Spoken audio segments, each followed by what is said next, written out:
years ago, the SLCC concurrent enrollment staff came together, and we came together to ask ourselves a bit of a probing and uncomfortable question.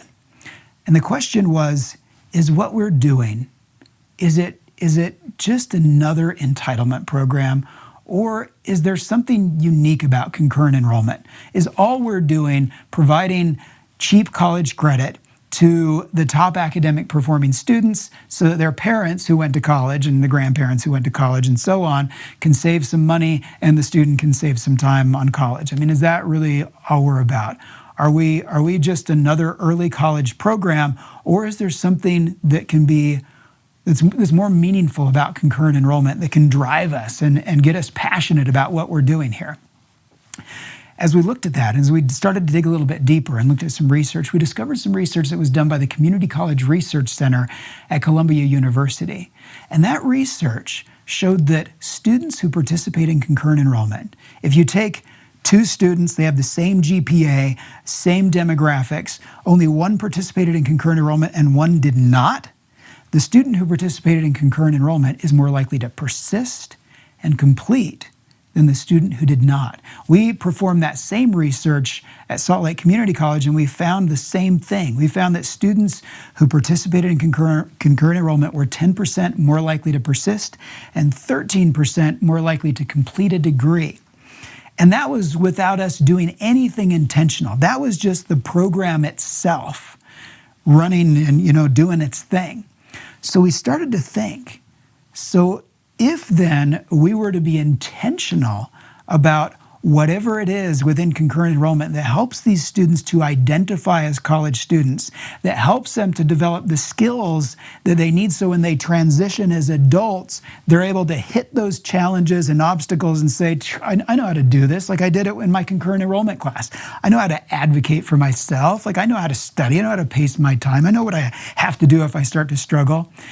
If we were to be intentional about those skills and about that part of the concurrent enrollment experience, could we then potentially change those numbers so that those who participated in concurrent enrollment were not 10 or 13% more likely to persist and complete, but they were 30% more likely to complete, or 50 or 60% more likely to complete? And if we could do that, then imagine the power of this program to funnel students, especially if we look at those middle performing students, not the top performers, but the middle performers, getting them in there and helping them to have this experience that helps them to identify as a college student and then helps them to develop skills to transition over.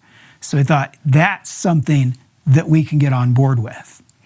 Now, the more we looked at it, the more we started to realize that it was going to be challenging for us to ask college faculty who were currently tasked as the individuals for overseeing what happened in the concurrent classroom, to ask them to do one more thing, to go and to learn and to become an expert in the differences between the high school experience and the college experience so that they could then go and clearly articulate those to the concurrent enrollment instructors and help them to grow and improve in their delivery of a college experience. We also identified an issue in that college faculty are pretty limited in their time. Most of those liaisons are full-time faculty who also have other responsibilities outside their faculty load, and just doing the content monitoring in the high school classrooms was already sucking a lot of their extra time.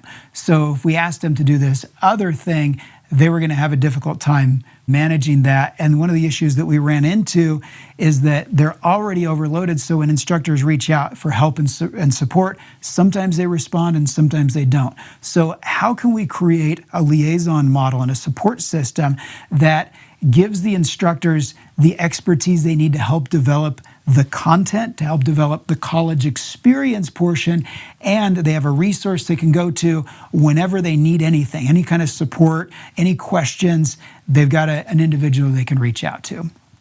So, in order to avoid overloading anyone and spreading thin sort of the quality of the concurrent enrollment instructor experience, the support they were getting, and to provide sort of a better resource for you all as you're teaching and delivering the college experience, we decided that we needed to split our existing liaison model. Instead of having just an individual who oversees content, we need to split and say, now we've got an individual who oversees content, and we're going to have an individual who is trained and expert in the college experience. So let me talk a little bit about what those two individuals, who they are and what they do. So the content liaison, who you'll be working with, is a full-time faculty member who is responsible for helping you to get all the resources you need to deliver college content according to the college standard. And that is the expectation for all concurrent enrollment instructors. You are not teaching the high school strands and standards, you're teaching the college's learning outcomes and learning objectives, which should align pretty closely, but the bias goes to the college content. So they are faculty who are assigned to ensure the integrity of the content and to give you the resources you need to deliver that content. The college experience liaisons are full-time employees of the concurrent enrollment department who are expert in one area of content. So for example, we have one that's in English. He has a master's in English. He teaches English, but he also oversees humanities and languages and other related disciplines. Those individuals are expert in the college experience, and they have a different set of responsibilities. Let me talk about what their responsibilities are. So the college faculty member, who's the content liaison, will do things like go out and visit your class to observe you delivering content. They'll also give new teachers content-specific training, so you have access to assignments and what the standards are for that class, any resources that exist for the class. They will give you that information. They'll review your syllabus. We talked earlier in a video about uploading your syllabus and going through the syllabus review process. The content liaison will handle that. And then the last thing that they will do is provide 2 hours of discipline-specific professional development. So those are the things the college faculty, who is the content liaison, will do. College experience liaison is your primary point of contact. Any questions you have, anything you need, you reach out to that individual. Also, the college experience liaison will be performing a college experience evaluation, which will incorporate feedback from your students through the student evaluation, and they have a formative evaluation they do that has a pre-evaluation, an actual evaluation, and then a sort of a post-evaluation where they write down their findings, your observations, their observations, and it is meant to be a growth experience. It's not about going out and saying, are you doing a good job or a bad job? No.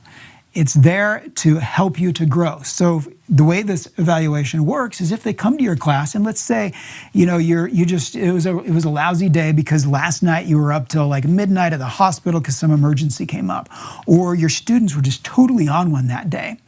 The college experience liaison, after evaluating your class, if you say, you know what, that was really not reflective of a typical day because it was sort of a crazy, you know, kind of day thanks to these other factors, can we redo that? And they would say, absolutely, because this is about seeing what your class is like on a sort of a regular basis and then giving you feedback to help you to learn and to grow.